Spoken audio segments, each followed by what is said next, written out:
ஹல்லேலூயா. ஆண்டவராக இயேசுவின் நாமத்தில் உங்கள் எல்லாருக்கும் ஸ்தோத்திரங்கள், அன்பின் வாழ்த்துக்கள். கொஞ்ச நேரம் கர்த்தருடைய வார்த்தையை நாம் சிந்திப்போம். ஏசாயா தீர்க்க தரிசன புஸ்தகம் 55ஆம் அதிகாரம் அதனுடைய 10வது மற்றும் 11வது வசனங்களை நாம் எல்லாரும் இணைந்து வாசிப்போம். மாரியும் உறைந்த மழையும் வானத்திலிருந்து இறங்கி அவ்விடத்துக்கு திரும்பாமல் பூமியை நனைத்து அதில் முளை கிளம்பி விளையும்படி செய்து விதைக்கிறவனுக்கு விதையையும் புசிக்கிறவனுக்கு ஆகாரத்தையும் கொடுக்கிறது எப்படியோ அப்படியே என் வாயிலிருந்து புறப்படும் வசனமும் இருக்கும். அது வெறுமையாய் என்னிடத்திற்கு திரும்பாமல் அது நான் விரும்புகிறதை செய்து நான் அதை அனுப்பின காரியமாகும்படி வாய்க்கும். அல்லேலூயா. வார்த்தையும் வல்லமையும் என்று நாம் யோசிக்கும் போது தேவன் ஒருபோதும் காரணம் இல்லாமல் பேசுகிறவர் அல்ல. நோக்கம் இல்லாமல் தன்னுடைய வார்த்தையை வெளிப்படுத்துகிறவர் அல்ல. எந்த விதமான திட்டமும் இன்றி அவர் மனிதர்களுக்கு நேராகவோ அல்லது இயற்கைக்கு நேராகவோ ஆண்டவர் தம்முடைய வார்த்தையை அனுப்புகிறதே இல்லை. ஆமென். ஆண்டவர் ஒரு வார்த்தையை சொல்றார் அப்படின்னா அல்லது வார்த்தையை அனுப்புகிறார் அப்படின்னா, ஆண்டவர் பேசுகிறார் என்றால் அதில் ஏதோ ஒரு கருத்து இருக்கிறது, அதில் அவருடைய விருப்பம் இருக்கிறது. ஆமென். இந்த உலகத்தை ஆண்டவர் மறுபடியும் சீரமைக்கும் போது வெளிச்சம் உண்டாக கடவது அப்படின்னார். ஏன்னா ஆதியில் உண்டாக்கின இந்த வானமும் இந்த பூமியும் ஒழுங்கின்மையும் வெறுமையுமாய் இந்த பூமி மாறின ஒரு சூழ்நிலையில் மறுபடி ஆண்டவர் அதை ரீக்ரியேட் பண்ணார். மறுபடி ஆண்டவர் அதை புதிதாக ஆண்டவர் மாற்றினார். அல்லேலூயா. அப்போ ஏன் ஒவ்வொரு வார்த்தையும் சொன்னார்? வெளிச்சம் உண்டாகட்டும், ஆமீன், மரம் செடி கொடிகள் புல் பூண்டுகள்லாம் முளைக்கட்டும், ஜீவ ஜந்துகள் நீர்வாழ் ஜீவ ஜந்துகள் எல்லாம் பிறப்பிக்கப்படட்டும். இப்படிலாம் ஏன் சொன்னார்? ஆமென். தம்மை பார்த்து ஆண்டவர் பேசுகிறாரு, நமது சாயலாக நமது ரூபத்தின்படி மனுஷனை உண்டாக்குவோமாக அப்படின்னு மண்ணினால் அவனை உண்டாக்கி அவனுக்குள் ஜீவ சுவாசத்தை ஊதி அவனை ஆசீர்வதித்து ஆண்டு கொள்ளுங்கள். இப்படிலாம் ஏன் வார்த்தையை சொல்றாருன்னா அவருக்கு ஒரு விருப்பம். ஆமென். மனிதனோடு அவர் வாசம் பண்ண விரும்பினார், மனிதனோடு ஐக்கியப்பட விரும்பினார். அல்லேலூயா. தன்னோடு கூட வைத்திருந்த தூதர்களில் 1/3 தூதர்கள் விழுந்து போனபடினால அவர்களினால் சீர்குலைக்கப்பட்ட இந்த பூமியை புதிதாக்கி அந்த பூமியில மனிதனுக்கு ஆளுகையை கொடுக்க அவர் விரும்பினார். அல்லேலூயா. முழு உலகத்தையும் மனிதனுடைய கட்டுப்பாட்டிற்குள் கொடுத்து அதை அவன் எப்படி ஆட்சி செய்கிறான் என்று பார்க்க விரும்பினார். அல்லேலூயா. மனுஷனை ஏன் உண்டாக்கினார் அப்படின்னா, ஆண்டவர் அந்த விழுந்து போன தூதன் இருந்த இடத்துல இந்த மனுஷனை வச்சு என்ன செய்கிறாரு? அழகு பார்க்கிறார். அவனை துதிக்க செய்து அவனோடு உலாவி அவனோடு தன்னுடைய இருதயத்தை பகிர்ந்து கொண்டு ஆண்டவர் என்ன செய்கிறார்? செயல்பட விரும்பினார். பாருங்க, மறுபடி கொஞ்ச காலத்தில் மனிதன் வீழ்ந்து போனான், மனிதன் பாவத்தினால வீழ்ச்சி அடைந்தான். அதோடு கூட ஆண்டவர் பேசுறத நிறுத்தல. அல்லேலூயா. இறங்கி வருகிறார். ஆமென். ஆதாமே, நீ எங்கே இருக்கிறாய்? ஆண்டவர் அவன்கிட்ட பேசுறார். அவன் சொல்றான், நான் நிர்வாணியா இருக்கிறதுனால நான் இப்போ என்ன செஞ்சிட்டு இருக்கேன்? ஒளிந்து கொண்டிருக்கிறேன். ஆண்டவர் கேட்கிறார், நீ நிர்வாணி என்று உனக்கு சொன்னது யாரு? அல்லேலூயா. இப்போ ஒவ்வொரு வார்த்தையும் ஆண்டவர் ஏன் பேசுறாருன்னா, ஆண்டவர் விழுந்து போன மனுக்குலத்தை மறுபடி தூக்கி நிறுத்த விரும்புகிறார். அல்லேலூயா. இழந்து போன ஆசீர்வாதத்தை மறுபடி மனிதனுக்கு கொடுக்க விரும்புகிறார். ஆகவே தான் மனிதனோடு கூட மறுபடியும் ஆண்டவர் பேசினார். ஆபிரகாம் ஏன் ஆண்டவர் தன்னுடைய வார்த்தையை அனுப்புகிறார்? அவன் மூலமாய் ஒரு புதிய சந்ததியை உருவாக்க விரும்பினார். அவனோடு பேசி அவனை ஒரு தேசமாக மாற்றி இந்த முழு உலகத்திற்கும் ஒரு ஆசீர்வாதமான வாய்க்கால் அவன்தான் என்று ஆண்டவர் அவனை ஆசீர்வதிக்க விரும்பினார். அல்லேலூயா. ஜனங்கள் பெருகின போது, ராஜ்யங்களாய் அவர்கள் உருவான பின்பு, மறுபடி தேவனை விட்டு விலகின பிறகுலாம் ஆண்டவர் தம்முடைய வார்த்தையை தீர்க்கதரிசிகளின் மூலமாய் ஏன் அனுப்புனார் அப்படின்னு சொல்லி நீங்கள் பைபிள் ஃபுல்லாக பார்த்தீங்கன்னா, மறுபடியும் ஆண்டவர் அவர்களை கட்டி எழுப்ப விரும்பினார். அல்லேலூயா. மறுபடி அவர்களோடு ஐக்கியப்பட விரும்பினார். தேவன் தன்னுடைய மீட்பின் திட்டத்தில் மனிதனுக்கு எப்பொழுதும் ஒரு இடம் உண்டு என்பதை வெளிப்படுத்த மனுக்குலத்தோடு அவர் பேசிக்கொண்டே இருந்தார், பேசிக்கொண்டே இருக்கிறார், பேசிக்கொண்டே இருப்பார். ஹல்லேலூயா. அப்ப வார்த்தை வெளிப்பட்டு கொண்டே இருக்கிறது. இந்த வார்த்தை வெளிப்படுவதை குறித்து இந்த ஏசாயா மிக அழகாக சொல்றாரு. மாரியும் உறைந்த மழையும் வானத்திலிருந்து இறங்கி அவ்விடத்துக்கு திரும்பாமல் பூமியை நனைத்து அதில் முளை கிளம்பி விளையும்படி செய்து. ஹல்லேலூயா. அப்போ மழை பெய்து, பனியும் பெய்து. அப்ப இந்த இரண்டும் பூமியிலே ஒரு புதிய விளைச்சலை கொடுக்கிறது. ஆமென் சொல்லுங்க பார்க்கலாம். பூமியை அது செழிப்பாக மாற்றுகிறது. ஹல்லேலூயா. இல்லாமல் இருக்கிற அந்த பூமியில புதிதாய் ஒரு விதை முளைப்பதற்கு அது பேர் உதவியா என்ன செய்து இருக்கிறது. ஆமென் சொல்லுங்க பார்க்கலாம். எலியா சொல்லும்போது சொல்றா, என்னுடைய வாக்கின்படியே அன்றி மழையும் பெய்யாது பனியும் பெய்யாது. இஸ்ரவேல் தேசத்தில் பனியும் அவர்களுக்கு ஒரு ஆசீர்வாதம், மழையும் ஒரு பெரிய ஆசீர்வாதம். அந்த தேசத்தினுடைய இயற்கை அமைப்பை கர்த்தர் அப்படிதான் வச்சிருந்தார். மழையும் அவங்களுக்கு தேவை, பனியும் அவங்களுக்கு தேவை. அல்லேலூயா. அப்படிப்பட்ட சூழ்நிலையில் தான் அந்த தேசம் எப்பொழுதும் பாலும் தேனும் ஓடுற ஒரு தேசமாகவே என்ன செய்யும் இருக்கும். ஒரு செழிப்பான ஒரு தேசமாக அது எப்பவும் இருக்கணும்னா அந்த தேசத்தின் மேலே மழையும் பெய்யணும், பனியும் பெய்யணும். ஆமென் சொல்லுங்க பார்ப்போம். அப்ப கர்த்தருடைய வார்த்தை நமக்கு நேராக ஏன் அனுப்பப்படுகிறது? வறட்சியாக இருக்கிற நம்முடைய ஆத்மா செழிப்பாக இருக்கும்படியாய், உயிர்ப்பிக்கப்பட்ட நிலையில் இருக்கும்படியாய். ஹல்லேலூயா. ஆசீர்வாதங்கள் இல்லாத நம்முடைய வாழ்க்கை ஆசீர்வாதம் நிறைந்ததாய் மாறும்படியாய். ஆமென். சாதாரணமான நிலையில் இருக்கும் நாம் எல்லா விதமான வளங்களும் உள்ளவர்களாய் மாறும்படியாகத்தான் கர்த்தர் தம்முடைய வார்த்தை என்ன செய்கிறார்? மழையை போல பனியை போல அனுப்புகிறார். அப்போ ஆண்டுடைய வார்த்தை எனக்கு நேராக வருதுன்னா நான் என்ன செய்கிறேன்? செழிப்பாக மாறுறேன். எனக்குள் இருந்து ஒரு புதிய ஜீவன் உருவாகிறது. அல்லேலூயா. எப்படி ஒரு விதை அது முளைத்து இந்த பூமியில் அது ஒரு செழிப்பை மனுஷர்களுக்கு அது கொடுக்கிறதோ, அதை போல எனக்குள் ஏதோ ஒரு புதிய காரியத்தை தேவனுடைய வார்த்தை உருவாக்குகிறது. ஆமென் சொல்லுங்க பார்க்கலாம். இப்போ பனி பெய்யும் போது நமக்கு தெரியுதா? சில நாடுகளில், சில குறிப்பிட்ட பனி பிரதேசங்களில் பனி பெய்கிறது தெரியுது. ஸ்னோஃபால் அப்படி சொல்கிறாங்க. காஷ்மீருக்கு நீங்கள் போனீங்க அப்படின்னா வின்டர் சீசனில், இந்த குளிர்ந்த காலத்தில், நவம்பர் டிசம்பர் ஜான்வரிலலாம் என்ன பெய்யும்? பனி பெஞ்சிட்டே இருக்கும். அப்படியே ஸ்னோஃபால் வெள்ளையாக பஞ்சு போல் அது மெதுவாக என்ன செஞ்சிட்டே இருக்கும், இறங்கிட்டே இருக்கும். ஆமென். இரவெல்லாம் முடிஞ்சு விடியற் காலம் வெளியில் வந்து பார்த்தீங்கன்னா எல்லாம் எப்படி இருக்கும்? பனி வெள்ளை வெள்ளேன்னு பஞ்சா பரவி இருந்தால் எப்படி இருக்கும்? அந்த மாதிரி இருக்கும். ஆமென். அல்லேலூயா. ஆனால் நீங்கள் அதில் இருக்கும்போது அது உங்கள் மேலே பட்டால் அது உங்கள் மேலே படுற மாதிரி என்ன செய்யாது?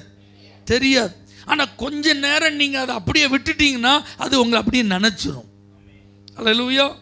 வெளியில் வாகனங்கள் எல்லாம் பனிக்காலத்தில் நிறுத்திட்டு காலையில் வந்து பார்த்தா எப்படி இருக்கும்? ஈரமாக இருக்கும். பார்த்தீங்களா? அல்லேலூயா. பெய்யும் போது அது தெரியாது. ஆனால் அது பெய்து முடித்த பிறகு அதை எல்லாத்தையும் நனைச்சிருக்கிறது நீங்கள் பார்க்கலாம். புல்வெளியில் நீங்கள் போய் பார்த்தீங்கன்னா அந்த டியூ அப்படியே பனித்துளி அழகாக முத்து முத்தாக இருக்கிறது என்ன செய்யும்? ஆமாம், அதில் நீங்கள் அப்படியே காலை வச்சு நடந்து போனீங்கன்னா உங்கள் காலை அது என்ன செஞ்சிடும்? நினச்சிரும். ஆமேன்னு சொல்லுங்க பார்ப்போம். இதே போல தான் சில நேரத்தில் கர்த்தருடைய வார்த்தை வர்றதே நமக்கு என்ன செய்யாது? தெரியாது. செயல்படுறதே நமக்கு என்ன செய்யாது? தெரியாது. சைலண்டாக வர்ற மாதிரி இருக்கும். அமைதியாக கர்த்தர் பேசுகிற மாதிரி இருக்கும். மெதுவாக ஒரு வார்த்தையை அனுப்புகிற மாதிரி இருக்கும். ஆமென் சொல்லி அது பனி போல அப்படியே மெதுவாக அவங்க மேலே என்ன செஞ்சிட்டே இருக்கும். ஆனால் கர்த்தருடைய வார்த்தை ஒன்று அவருடைய சமூகத்திலிருந்து வெளிப்பட்டால் அது பனி போல மெதுவாக இறங்கினாலும் அந்த பனியினால் உண்டாகும் ஒரு சூழ்நிலை உங்கள் வாழ்க்கையில் வார்த்தையினால் உண்டாகும். ஆண்டவர் என்ன நோக்கத்திற்காக அந்த பணியை இந்த பூமியின் ஆசீர்வாதத்திற்கு அனுப்புகிறாரோ அதை போல வார்த்தையை அனுப்பும்போது அவருடைய நல்ல நோக்கங்களும் அவருடைய ஆசீர்வாதமான திட்டங்களும் நம்முடைய வாழ்வில் நிறைவேறும். நீங்கள் நினைக்கலாம், என் வாழ்க்கையில் ஒன்றுமே நடக்கலையே, நான் எதிர்பார்த்த மாற்றங்கள் வேகமாக என்னுடைய வாழ்வில் நடைபெறவில்லையே. வார்த்தை கிடைத்த உடனேயே அந்த மாற்றத்தை நான் எதிர்பார்த்தேன், ஆண்டவர் பேசின உடனேயே சில காரியங்கள் நடந்துவிடும் என்று எதிர்பார்த்தேன் என்று நீங்கள் என்ன செய்யலாம், சொல்லலாம். ஆனால் மெதுவாக அது இறங்குது. பனி எப்படி மெதுவாக இறங்குதோ, அது முதல்ல வெளியில தெரியாதபடிக்கு அது எப்படி சாதாரணமாக இருக்கிறதோ அதை போல உங்கள் வாழ்க்கையில் அந்த வார்த்தை வந்தாலும் அது கர்த்தருடைய வார்த்தையாக இருக்கிறதுனால, அது அவருடைய வாயிலிருந்து புறப்பட்டு வந்த வார்த்தையாக இருக்கிறதுனால அது வெறுமையாய் திரும்பாது. அதை அவர் அனுப்பின காரியமாகும்படி அதை வாய்க்க செய்யும். அவர் ஏன் அனுப்பினார்னா அவர் ஒரு விருப்பத்தோடு அனுப்பியிருக்கிறார். அல்லேலூயா. அப்போ அந்த விருப்பத்தின்படி உங்கள் வாழ்க்கையில் அந்த ஆசீர்வாதம் என்ன செய்யும், கண்டிப்பாக நடக்கும். எப்படி அந்த பனி நனைக்கிறதோ அதை போல வார்த்தை உங்களை ஆசீர்வதிக்கும். தேவனுடைய வார்த்தையில் கண்டிப்பாக ஆசீர்வாதங்கள் நிறைந்திருக்கிறது. ஹல்லேலூயா. ஆசீர்வாதங்கள் இல்லாமல் ஆண்டவர் தம்முடைய வார்த்தைகள் என்ன செய்யறதில்லை, அனுப்புகிறதில்லை. உங்களுடைய நலனை கருதி, உங்களுடைய எதிர்காலத்தை கருதி, உங்களுடைய சூழ்நிலையை கருதி, உங்களுடைய விருப்பத்தை அறிந்து அவர் தம்முடைய வார்த்தையை அனுப்பும்போது ஒரு பனி போல் அந்த வார்த்தை இறங்கி அது உங்களை ஆசீர்வதிக்கும் என்பதில் சந்தேகம் இல்லை. வார்த்தை மழையை போல பெய்கிறது. ஆமென். மழை பெஞ்சா உங்களுக்கு தெரியுமா? தெரியும். டப்புன்னு ஒரு துளி விழுந்த உடனே மழை பெய்து போலையே அப்படி நம்ம என்ன செய்கிறோம், நம்ம ஃபீல் பண்ணுறோம். ஆமென் சொல்லுங்க.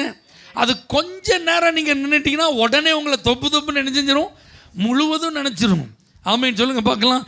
சில நேரத்தில் வார்த்தை இதுதான் உங்களுக்கான வார்த்தை, இதைத்தான் கர்த்தர் உங்களோடு கூட பேசுகிறார் என்று தெளிவாக நீங்கள் அறிந்து கொள்ளக்கூடிய விதத்தில் அது அனுப்பப்படுகிறது. இது இன்றைக்கு உங்களுக்கான ரேமா. ஹல்லேலூயா. இப்பொழுது தேவ சமூகத்தில் வந்திருக்கிற உங்களுக்கான தீர்க்கமான வார்த்தை இது உங்களோடு கர்த்தர் பேச விரும்பும் வார்த்தை என்று நீங்கள் ஆண்டவருடைய சமூகத்தில் எதிர்பார்த்து வந்திருக்கும் போது நேரடியாக கர்த்தர் பேசுகிறார். உங்களுக்கு வார்த்தை வந்த உடனே புரிஞ்சுட்டு இது யாருக்கான வார்த்தை, இது எனக்கான வார்த்தை. இப்போ யார்கிட்ட ஆண்டவர் பேசுகிறாரு, என்னோடு தான் ஆண்டவர் பேசுகிறாரு. அல்லேலூயா. ஏன்னா சில நேரத்தில் கர்த்தர் உங்கள் பேரை சொல்லியே என்ன செய்யலாம், பேசலாம். அல்லேலூயா. அல்லது உங்கள் சூழ்நிலையை ஆண்டவர் உங்களுக்கு வெளிப்படுத்தி என்ன செய்யலாம், ஆண்டவர் உங்களோடு கூட என்ன செய்யலாம், பேசலாம். அல்லது யாரையாவது ஒரு நபரை அனுப்பி உங்களுக்காகவே கர்த்தர் அந்த வார்த்தையை பேசலாம். அப்பொழுது கொஞ்சம் கூட சந்தேகம் இல்லாமல் நீங்கள் புரிந்து கொள்ள முடியும், இது எனக்கான வார்த்தை. ஆமென். அப்போ வார்த்தையை அனுப்புகிற தேவன் யாருக்காக அந்த வார்த்தையை அனுப்புகிறாரோ அவர்கள் அறிந்து கொள்ள செய்கிற விதமாய் அவர் பேசுகிறார். இஸ்ரவேல் ஜனங்களிடத்தில் போய் சொல்லு, மோசே ஆண்டவர் அனுப்பி விடுறாரு, உங்களை இந்த எகிப்தின் அடிமைத்தனத்திலிருந்து நான் விடுவிக்க போகிறேன். பாருங்க, கர்த்தர் உங்களை சந்தித்தார் என்பதற்கு அடையாளமா இந்த கோலை பாருங்க. அவன் கீழே போட்டவன் அது சர்ப்பமாய் மாறுகிறது, அதனுடைய வாழை பிடிச்ச உடனே அது மறுபடியும் கோலாய் மாறுகிறது. அவனுடைய நன்றாக இருந்த கை அவன் காண்பித்து தன்னுடைய பாக்கெட்டில் போட்டு எடுத்த பிறகு பார்த்தா அது வெண்குஷ்டமான ஒரு கையாய் மாறிவிட்டது. மறுபடியும் அந்த கையை பாக்கெட்டில் போட்டு எடுத்தா ஆண்டவர் அவனுக்கு கொடுத்த நல்ல கை மாதிரி என்ன செய்யுது. அப்போ இதெல்லாம் யார் பார்க்குறா, இஸ்ரவேலர் பார்க்குறாங்க. ஆகா, நமக்காக கர்த்தர் வார்த்தையை கொடுத்து என்ன செஞ்சிருக்கிறார். அப்போ கர்த்தர் தங்களை சந்தித்திருக்கிறார் என்பதை அந்த வார்த்தைகளை கேட்டபோது இஸ்ரவேலர்கள் மகிழ்ந்தார்கள். அல்லேலூயா. ஏன்னா அது அவர்களுக்கான வார்த்தை. ஆண்டவர் அந்த சூழ்நிலையை அறிந்து அவர்களுக்கு கொடுத்த வார்த்தை. அங்கே நிலைமை மாறுது. பார்வோனுடைய இருதயம் கடினப்படுகிறது, ஆனால் கர்த்தர் பேசிட்டே இருக்கிறார். அல்லேலூயா. எகிப்தியருக்கு இஸ்ரவேலருக்கு வித்தியாசத்தை உண்டாக்கி கொண்டே இருக்கிறார். எகிப்தியர்களை வாதைகளினால் வாதிக்கிறார். அல்லேலூயா.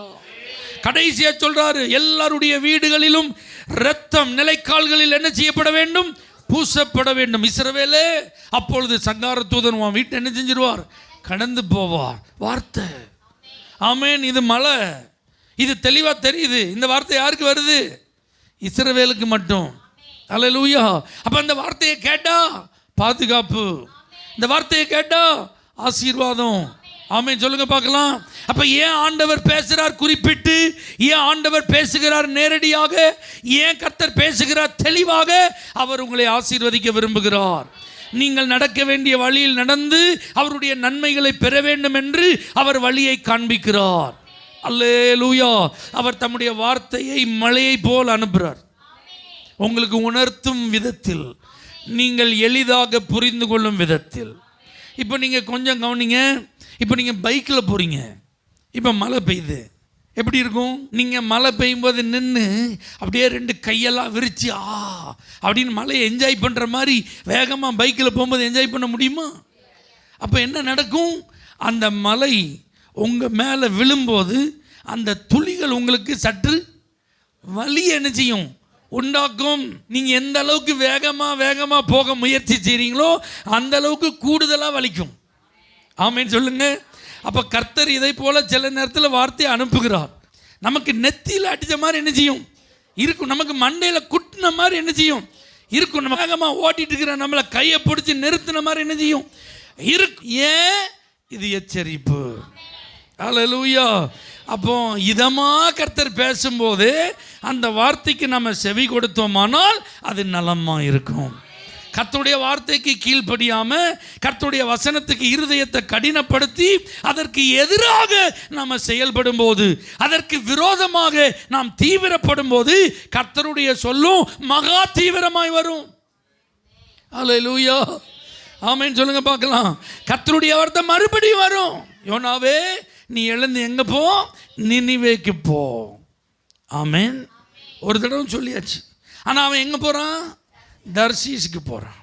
இப்போ கர்த்தருடைய வார்த்தை ஆண்டவர் அவனுக்கு தர்றதுக்கு முன்பாக ஆண்டவர் என்ன செய்கிறார்? சமுத்திரத்தை என்ன செய்கிறாரு? குலுக்குகிறார். அந்த கப்பலை அசைக்கிறார். ஆமென். அங்கே உள்ள அத்தனை பேர் என்ன செய்கிறாங்க? கலங்குகிறார்கள். இப்போ யோனாவை சீட்டு போட்டு கண்டுபிடிச்ச உடனே என்னப்பா பிரச்சனை? அவன் சொல்கிறான், அண்ணா இந்த பிரச்சனைக்கு காரணம் ஏன்னா நான் தேவனுடைய சமூகத்தை விட்டு என்ன செஞ்சிட்ருக்கேன். அப்போ என்னால் தான் உங்களுக்கு இந்த பிரச்சனை. அப்போ இதுக்கு என்னதான்ப்பா வழி? என்னை தூக்கி கடலில் போடுறதை தவிர வேறு வழியே இல்லை. அவங்களுக்கு அது கொஞ்சம் சிரமமாக இருந்தது, கஷ்டமாக இருந்தது. ஆனாலும் ட்ரை பண்ணாங்க, முடியலை. கடைசியில் வேறு வழி இல்லாமல் இவனுடைய இரத்தப்புள்ளி எங்கள் மேலே என்ன செய்ய வேண்டாம், வர வேண்டாம்னு அவனை தூக்கி போட்டதுக்கப்புறம் இப்போ கர்த்தருடைய வார்த்தை ஒரு மீனுக்கு போகுது, அவனை உயிரோட விழுங்கு. அல்லேலூயா. விழுங்கி உடனே கக்கிறாத, ஒரு 3 நாள் வயிற்றுக்குள்ளே என்ன செஞ்சிரு, வச்சிரு.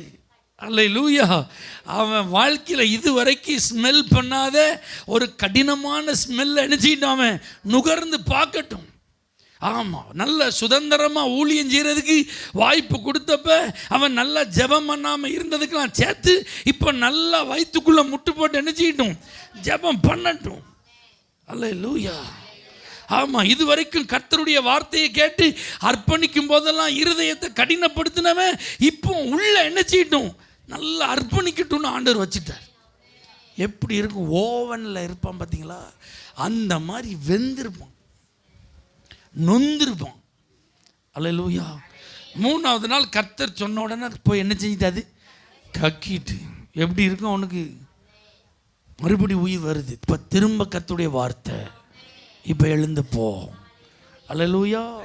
ஏன் வருது? வலிக்கும். கீழ்ப்படியாமையின் போது, வழி மாறும்போது, ஆண்டுடைய வார்த்தைக்கு விலகி நாம் போகும்போது கொஞ்சம் வார்த்தை எப்படி தான் வரும்.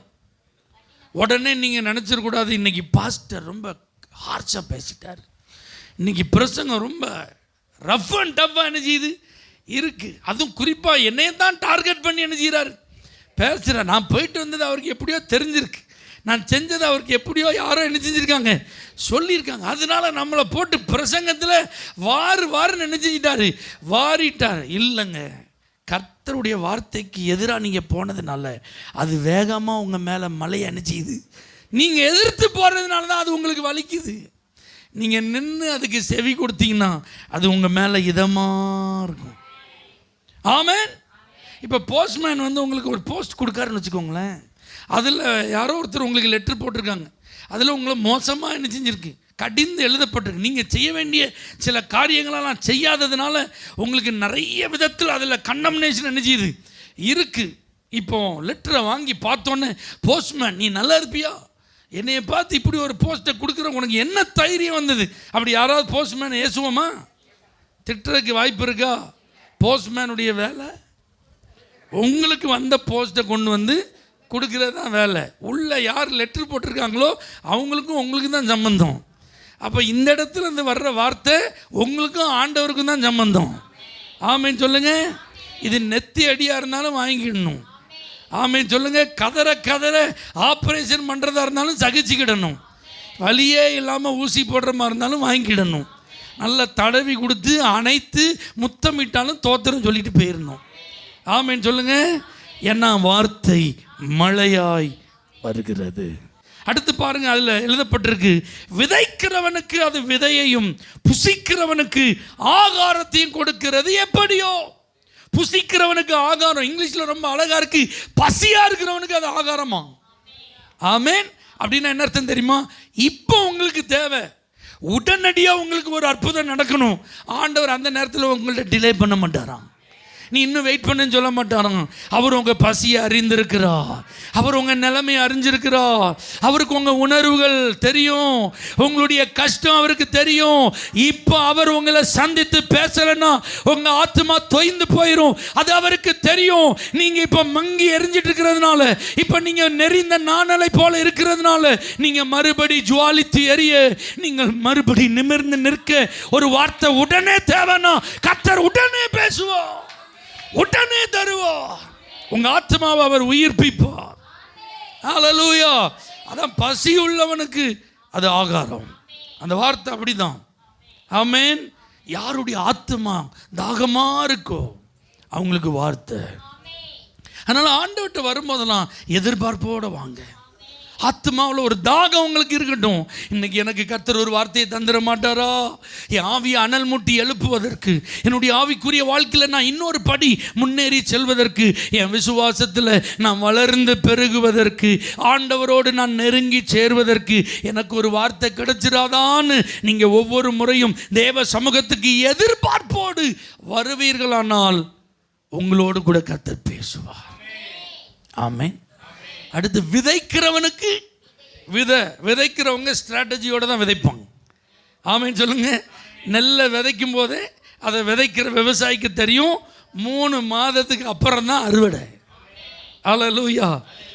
அதுக்கு முன்னாடி அறுவடையை என்ன செய்ய முடியாது, பார்க்க முடியாது. அப்போ அது விதைக்கிறவனுக்கு விதையை போல இருக்குன்னா என்ன அர்த்தம் தெரியுமா? சில நேரத்தில் கர்த்தர் கொடுக்கிற வார்த்தை குறித்த காலத்தில் நிறைவேறும் தீர்க்க தரிசனமாக இருக்கிறது. ஆமென். கர்த்தர் நியமித்த காலத்தில் உங்களை ஆசீர்வதிக்கும் வார்த்தையாய் அது அனுப்பப்படுகிறது. ஒருவேளை அந்த ரைட் டைம்ல நீங்க ரிசீவ் பண்ணிட்டு அதனுடைய நிறைவேறுதலுக்காக கொஞ்ச காலம் காத்திருக்க வேண்டியது இருக்கும். அதனால தான் வசனம் சொல்லுது, சீயோனுக்கு தயை செய்யும் காலமும் அதற்கு குறித்த வேளையும் வந்திருக்கிறது. ஹல்லேலூயா. குறித்த காலத்திற்கு தரிசனம் வைக்கப்பட்டிருக்கிறது. அது நிறைவேறும். அது பொய் சொல்லாது. தாமதித்தாலும் அதற்கு காத்திரு. ஏன்னா கர்த்தருடைய வார்த்தை அது விதைக்கிறவனுக்கு ஒரு விதையை போல கொடுக்கப்படுகிறது. அதுக்கு ஒரு லைஃப் டைம் இருக்கு, அதுக்கு ஒரு சீசன் இருக்கு, அதுக்கு ஒரு டியூ டைம் இருக்கு. அப்போ அந்த அப்பாயிண்டட் டைமில், அந்த உற்பவ கால திட்டத்தில் அந்த வார்த்தை நிறைவேறும் என்பதில் சந்தேகமில்லை. ஆபிரகாமே 75வது வயதில் நீ ஆசீர்வாதமான வாக்குத்தத்தத்தை பெற்றாய். உன் சந்ததியை நான் ஆசீர்வதிப்பேன். பூமியில் உள்ள வம்சங்கள் எல்லாம் உனக்குள்ளும் உன் சந்ததிக்குள்ளும் ஆசீர்வதிக்கப்படும். ஆனால் இந்த வாக்குத்தத்தத்தின் நிறைவேறுதல் 25 ஆண்டுகளுக்கு பிறகுதான். ஏன்னா அது உனக்கு கொடுக்கப்பட்ட பசியுள்ளவனுக்கான ஆகாரம் அல்ல, விதைக்கிறவனுக்கான விதை. ஹல்லேலூயா. ஆகவே தேவ பிள்ளைகளை இதெல்லாம் நீங்கள் புரிந்து கொண்டால் கர்த்தர் மேலே உங்களுக்கு வருத்தமே வராது. ஆமென். மனத்தாங்களே உங்களுக்கு இருக்காது. என வார்த்தையை அவர் தரையிலே விழ விடுகிற தேவன் அல்ல. அவர் வெறுமையாய் ஏதோ உங்களை கொஞ்சம் உற்சாகப்படுத்த பேசுகிறவர் அல்ல. உண்மையாய் அவர் உங்களை நேசிக்கின்றபடினால், உங்கள் வாழ்வை குறித்த அக்கறை உள்ளவராய் அவர் இருக்கிறபடினால் உங்களை அவர் விரும்புகிறபடி மாற்ற விரும்புகிறார். அவர் விரும்புகிற உயர்ந்த ஸ்தானங்களிலே அவர் உங்களை அமர்த்த விரும்புகிறார். உங்களை குறித்த மேலான நோக்கங்களையும் நன்மையான திட்டங்களையும் இந்த வார்த்தைகளின் மூலமாய் அவர் கொடுக்கிறார். ஆகவே வார்த்தையை எதிர்பார்க்கிற தேவ ஜனமே, இந்த வசனத்தின் அடிப்படையில் நீங்கள் வார்த்தையை புரிந்து கொள்வீர்களானால் உங்கள் விசுவாசம் குறைந்து போகாது. நீங்கள் ஆண்டவர் இன்னும் அதிகமாக நேசிப்பீங்க, ஆண்டவர் இன்னும் ஆர்வமாக தேடுவீங்க. ஏன்னா அவருடைய வசனம், ஹல்லேலூயா, அது வெறுமையாய் திரும்பாதபடி அவர் விரும்புகிறதை செய்கிற, அவர் அனுப்பின காரியமாகும்படி செய்கிறதாய் அது இருக்கிறது என்பதை நான் புரிந்து கொண்டால் என் வாழ்க்கையில் கர்த்தர் சொன்னது நிச்சயம் நிறைவேறும் என்று சந்தேகப்படாமல் நான் காத்திருப்பேன். சந்தேகப்படாமல் கர்த்தரை நான் நம்புவேன். கர்த்தர் இந்த வார்த்தைகளின் மூலமாய் உங்களை ஆசீர்வதிப்பாராக. ஆண்டவரே, எனக்கான வார்த்தைகளுக்காக ஸ்தோத்திரம். அது பனி போல வருகிறதா, மழையை போல அனுப்பப்படுகிறதா, புரிந்து கொள்ள எனக்கு கிருபை தாரும் ஆண்டவரே. அது பசியுள்ளவனுக்கு ஆகாரமாய் கொடுக்கப்படுகிற ஒரு வார்த்தையாய் இருக்கிறதா, அல்லது விதைக்கிறவனுக்கு விதையாய் கொடுக்கப்படுகிற வார்த்தையாய் இருக்கிறதா, புரிந்து கொள்ள எனக்கு கிருபை தாரும் ஆண்டவரே. எனக்கு ஒரு காரியம் நன்றாய் புரிந்திருக்கிறது, உம்முடைய வாயிலிருந்து வெறுமையாய் ஒரு வார்த்தை புறப்பட்டு வருகிறது இல்லை. நீர் அனுப்பின காரியமாகும்படி அது வாய்க்கும். நீர் விரும்புகிற காரியத்தை அது நிறைவேற்றும். என்ன நோக்கத்திற்காக நீர் வார்த்தையை அனுப்புகிறீரோ அந்த நோக்கம் நிறைவேறும் ஆண்டவரே. ஆகவே நாங்கள் விசுவாசத்திலே பலனடைய கிருபை தாரும். உம்முடைய சமூகத்திலே வரும்போதெல்லாம் சோர்ந்து போகாமல் உம்முடைய வார்த்தையை எதிர்பார்த்து வர உதவி செய்யும். இயேசுவின் நாமத்தில் பிதாவே, ஆமென். For prayer contact, Pastor J. Kumar, El Shaddai Ministries, 9500252586, Surandai.